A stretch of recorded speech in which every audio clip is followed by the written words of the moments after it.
Thanks, Sam. Now, going to round it out with kind of the topic of inflation. And as I said, really part two of the big picture direction of the economy issue. And so starting with how people feel about inflation and what the impact actually is. So you can see from Retiree Insights, 50% say they've cut back on discretionary spending as a result of specifically inflation, not just as kind of a desire to be frugal, but as a reaction to inflation, people are cutting spending. More kind of importantly, 24% cutting back on essential spending, which of course is partly due to their definition of what's essential and not. But we've even heard in focus groups, people wanting to, when they're running errands, be more direct about kind of tackling multiple errands all in one trip. I don't want to spend as much on gas. There's kind of a big emphasis to kind of be able to address what they see as kind of a big impediment to their money lasting them. How can they address it with spending? A lot of people are doing that.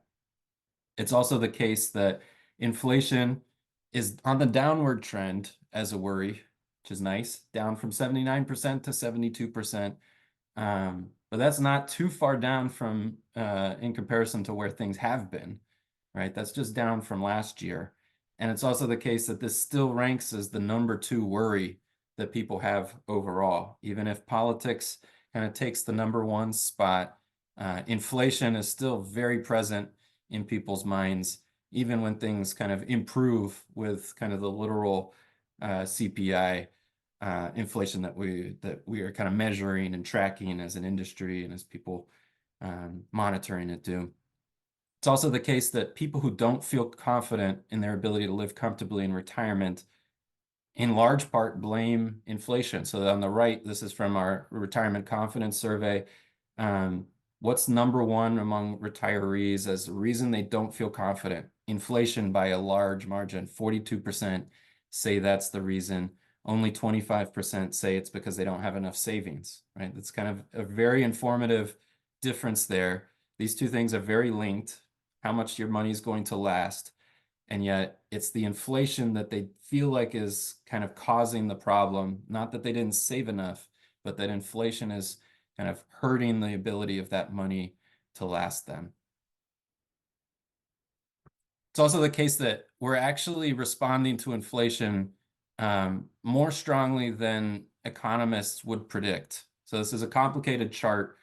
This is from the Wall Street Journal, and it's measuring the consumer sentiment index that the University of Michigan tracks versus what they call the economic misery index, which is basically a way of saying the things that impact us the most, the things that we feel the most, inflation and unemployment. If you map those two together, it gives us this kind of index that typically drives a lot of consumer sentiment about the economy. And in red are the years from 2023 versus kind of where all the kind of correlations have been over the course of the last, 30, 40 years. It's kind of a cloud of data, but you see a trend of kind of where people expect consumer sentiment to be versus how bad unemployment, how bad inflation is kind of impacting things. And what the red dots tell you is that consumer sentiment is way lower than we would expect to see based on the levels that these two things contribute towards. So not only is inflation kind of objectively bad, but subjectively, we're feeling it way stronger than we ever have in the past.